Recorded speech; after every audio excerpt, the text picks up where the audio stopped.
The day they told me to take down my father's bench, everything shifted, not slowly, not quietly, but like a screen dropping in the middle of a play. The woman from the board stood on my front walk with a clipboard and a smile that looked practiced, the kind you use when you're about to close a deal and you already know the other person has no leverage. By the time she said the words, "It violates our aesthetic guidelines," I could feel every neighbor's eyes like tiny cameras, and for the first time in years my little corner of Cedar Hollow felt less like home and more like a set piece in someone else's rules. My name is Jonah Mercer. I'm not a lawyer, I don't run for office, and I never wanted to be the sort of person who studies bylaws for fun. But here's what I thought that morning. This bench is wood and nails and my father's name carved deep into the back. It was simple, weathered, and meant to be sat on, and it smelled like rain even on a dry day because my father used to polish it with an old rag and talk about fishing spots like they were secret treasures he'd only give away on a good day. When Evelyn Pike, the woman with the clipboard, the HOA president with a voice that could trim hedges, handed me a notice about unauthorized structure, something cold filled the pit of my stomach. Not fear so much as disbelief, like someone reading the last page of a book out loud when you're still 2 chapters away. That's the thing about small communities, rules can bend around people who know how to hold the clipboard, and sometimes they don't even need to lie to make you lose. Evelyn was born in Cedar Hollow, or so everyone said. She knew which names carried weight, which committees mattered on budget day, and she liked things neat: lawns, ledgers, legacies.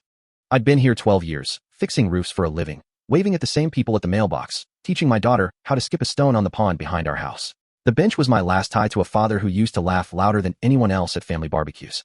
I wasn't prepared to make it a battlefield, but when the board put a deadline on the notice and attached a fine schedule that sounded like a mortgage penalty, battle is the only word that fit.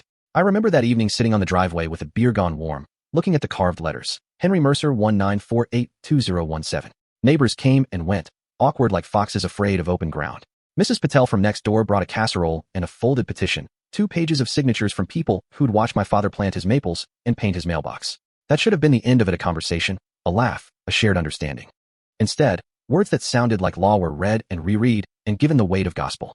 Its covenants and restrictions, Evelyn said at the first hearing, as if pronouncing the Latin names of the documents would make their cruelty softer. CC and RS, she said, and everyone nodded like they were at a choir practice. Nobody at the time pointed out that the board had the habit of interpreting the rules differently in different situations. You don't plan for a neighbor to become your prosecutor. You plan for barbecues and block parties.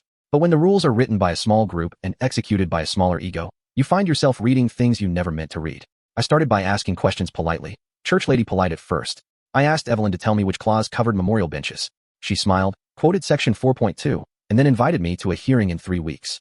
3 weeks is a long time when someone threatens to file a lien. When the hearing started, I sat on the folding chair in the community hall and watched cardboard copies of minutes pass like bread around the table. The board read their notes with solemn faces. The volunteers who usually baked cookies for the potlucks were suddenly people with the power to decide whether my father's name could stay on a bench. I tried to speak. I told the story of the man who taught me how to tie a fishing knot, how he saved my life once when I was a kid and thought I could outswim the current, but procedure is a wall you can't climb if you don't know the scaffolding. Evelyn spoke last with a voice that had the sweetness of honey and the bite of a winter wind. She emphasized precedent, the sanctity of the covenants, the need for uniformity. It was like watching someone recite a prayer that had been turned into a verdict. After the hearing, my neighbor Rosa, who runs the preschool by the elementary school and bakes sourdough like it's an art form, pulled me aside. She said, "Jonah, I don't know anything about this stuff, but it smells wrong." That was the first time I felt a rise in me that wasn't just hurt. It was a little ember of defiance. I called an old friend, Angela, who works at the county clerk's office. If you live in a place like Cedar Hollow and you need to find something that belongs to you by right, you call someone who knows the drawers and the keys.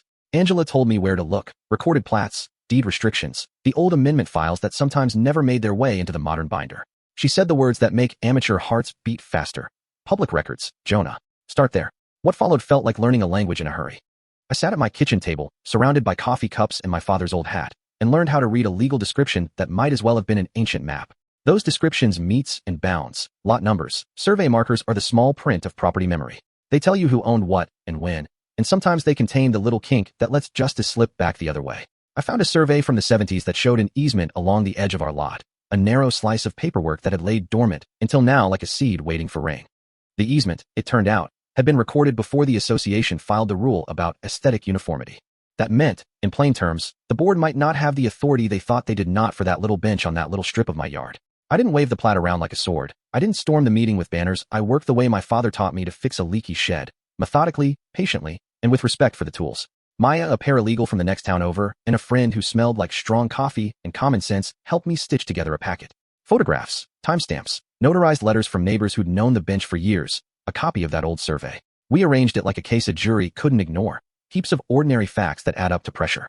We emailed the packet to the board with the courtesy line you use when you're trying to be polite and dangerous at the same time. Evelyn's response was thin silk over iron. She accused me of stirring unrest, of publicity seeking, and of violating posting rules for alterations. She suggested a mediation, which in HOA speak can be code for delay. I learned the ways committees make time a weapon when the clock ticks against you. You get tired, you make mistakes, you fold. They fined me in absence for not complying. The fines, small at first, grew like interest charges on a loan you didn't know you'd taken. 1 month, it was $100.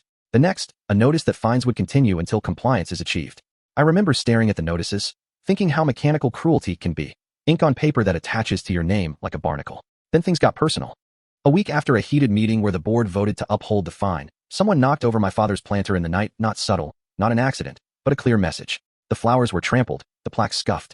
I woke up to Rosa pounding on the door at dawn, rain-streaked eyes, and a phone that showed the neighbor's video, a shadow moving across the yard under a sodium-lit sky. I called the sheriff, and Officer Dane read the kind of man who treats everyone like a human until you give him a reason not to came with a flashlight, and a calm I tried to borrow.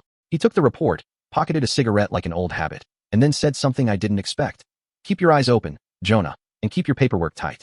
There was a pause, like a breath between notes. People who want to make someone an example don't always do it in daylight. The next HOA meeting was electric. People who never came out for budget votes filled the folding chairs. Evelyn wore a dress that was too sharp for comfort, and she spoke as if the damage to the planter was a coincidence. But someone had recorded a private comment she'd made in the parking lot the night before a neighbor's voicemail, accidental on a pocket dial, where she said, "Make him uncomfortable. Make him pay for the bench." Hearing that line felt like watching a mask slip, the sweet voice gone rough around the edges. The recording circulated like wildfire on social media. Suddenly, the board's moral high ground looked shaky, like a foundation after too much rain. That's the tricky part about power in a small town. It's both fragile and ferocious. Pull a thread in the right place, and a tapestry unravels. Pull the wrong one, and you get tangled. We started to gather witnesses. Mrs.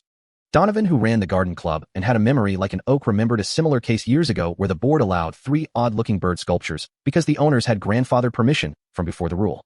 We found minutes with signatures that contradicted recent minutes. We found a letter in an old file where a previous president wrote, "Community character must balance with personal memorials." It was as if the documents themselves were trying to tell us the story of the town, the compromises, the exceptions, the human patches sewn into the law. When the local newspaper arrived, a small operation, print once a week and devoted to slow-burning community stories, everything felt louder. The reporter, a woman named Claire who gets the story under the skin, asked me to sit down and tell the truth the way it lived in my chest. I told her about my father's hands, scarred from engines and kindness, about the nights we'd sit on that bench and he'd hum off-key to old gospel songs. She listened and then asked for the records. There's a moment when a story becomes public that feels like light through a cracked door. Suddenly people see not the documents, but the life behind them. That's when other neighbors started to come forward, not for me, not exactly, but because they finally had a reason to reckon with a board that had been holding power with the same hands they used to hold ballots. The board dug in. Evelyn doubled down, hiring a lawyer with a voice like polished leather and invoices to match. She sent formal letters demanding removal of the bench within 7 days, threatening liens on the property that would force a sale if I didn't comply. The threat of losing my house, my daughter's room, my father's maple tree made me feel raw and exposed. There are certain things you go to sleep thinking are stable: your mortgage, your mailbox, the way your dog sleeps in the sun. When a stranger's legal notice says those things can be taken from you, the world tilts. But there's a strange steadiness that comes when you realize you're not the first person to be pushed. The county clerk's office, where Angela had once worked with me to pull those dusty files, was where I found the last critical piece of paper, an amendment from decades ago that required the association to maintain a public record of waiver requests and variances. The board had never published a single waiver for the bench, and without that record they had no legal footing to claim the bench violated anything that had been granted before. It was a tiny technicality, yes, but in law the smallest crevice can be the difference between a verdict and a reprieve. I printed the amendment and left a copy on each board member's desk like a quiet challenge.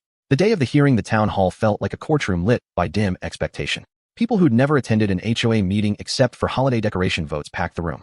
The reporter from the paper sat on the front row, phone in hand. I stood and spoke without a script. I talked about a man who taught me how to tie a fishing line and how pride doesn't need to be measured in square feet. I said things I hadn't intended to say, words that felt truer than rehearsed statements, about how community rules should protect people, not flatten memories. Evelyn replied with procedural calm, but there was a tremor in the way she referenced the possibility of a lien if noncompliance continued. Her lawyer paced like a shark and spoke in paragraphs the way people do when they try to make fears sound like certainty. Then something happened that no amount of planning had guaranteed. The community itself spoke. Mrs. Patel recounted how my father had shoveled snow off the sidewalks when her children were small. A younger couple said the bench was the first place they'd sat together and decided to have a child. Mrs. Donovan read the old minutes aloud, the ones that showed inconsistency, and the room shifted. The weight of ordinary life birthdays, obstinate soccer practices, recipe swaps outweighed the abstract comfort of uniform hedges. People started to cry in low, honest ways, because of course memory is a thing that sits quietly inside us until someone tells us it's expendable. The board voted. They had the numbers, the binders, the authority, but numbers don't always equal moral clarity. In the end, a majority of members couldn't justify pursuing the lien in the face of public scrutiny and the legal whole weed uncovered. Evelyn's veneer cracked in a way that was small and large at once. She had built a life around keeping things proper, and the glare of ordinary people holding up their stories exposed the cost. They rescinded the fine. They voted to create a variance process for personal memorials, and they assigned a committee to rewrite the language to be clearer and more compassionate. It was a victory that felt imperfect and necessary, like a window replaced after a storm. And yet because life resists neat endings, it didn't all become roses. Evelyn resigned from the presidency, but didn't leave the board entirely, and some of her allies remained. There were whispers about who had supported her behind closed doors and whether the new committee would hold. A few neighbors still avoided eye contact in the grocery store. The county filing we'd found meant the bench could stay, but it didn't fix everything else. Power remembers how to regroup. At night, sometimes, I'd walk past the bench and see the imprint of a man's shoulders in the wood, and a small ache would remind me that what happened here was a skirmish in a longer war. The hardest part of all of it was realizing that the conflict was never just about a piece of furniture. It was about control. It was about who gets to decide the story of a neighborhood, which memories are honored and which are erased. Evelyn, sharp, competent, and convinced of her correctness, believed she was stewarding a legacy of civility. I believed that civility meant making space for mess, for grief, for the things that don't match the catalog. She had reasons. A childhood where order kept chaos out, an identity tied to stewardship. I had reasons. A father who taught me to hold a screw and a story with equal care. The problem wasn't that either of us was completely wrong. It was that neither of us had been listening to the same music. When the dust settled, I sat on the bench with my daughter and watched her draw circles in the dirt with a stick, small, perfect, unconcerned with bylaws. People came by, some apologetic, some relieved, some unnerved by how quickly the town had shifted. Claire the reporter wrote the piece with tenderness, the kind that doesn't inflame but refuses to flatten. It ran in the paper and online, and people wrote letters. Some praised me for standing up to the board. Some said I should have just asked for forgiveness and taken the fine like a grown man. I read them all because in a fight like that you learn that there isn't a single right way to be a neighbor. I don't tell you this because I want to be a hero or because I want to start a movement. I tell you because there's a bench carved with my father's name that people still sit on, and because the way a town chooses to enforce rules tells you what it values. If you find yourself in a corner like that, you can either accept the small cruelties as inevitability, or you can do the tedious, stubborn work of gathering facts, witnesses, and witnesses' hearts. That work is not glamorous. It's files and phone calls and late nights juggling invoices and petitions, and a small, hot fear that you might lose something that is yours not just by title, but by memory. In the end, nothing about Cedar Hollow was perfect.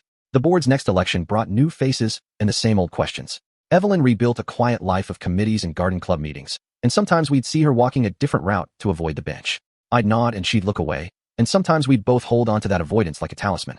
The bench stayed, but the town's peace was something that had to be rebuilt conversation by conversation, apology by apology, minute by minute.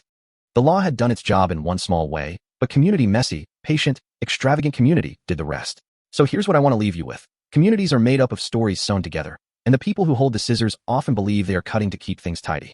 But when they cut without asking, they risk snipping out the threads that make a place human. If you see someone being told their memory is a violation, don't assume the law is always right or that silence is always peace. Speak up, quietly or loudly, however you can. Collect the facts if you're the sort of person who likes facts. Tell the stories if you're the sort of person who knows how to speak from the heart. And remember that victory doesn't always look like fireworks. Sometimes it looks like a man sitting on a bench with his daughter, watching the sun set over a yard that still smells of rain and old vinegar and those little human things that bind us. If this story moved you, if you think rules should protect people, not erase them, or if you think the other side had valid points about community cohesion, tell me what you think. Leave a comment. Say whether you'd have taken the bench down, whether the board was right or wrong, whether power corrupts in small doses or large.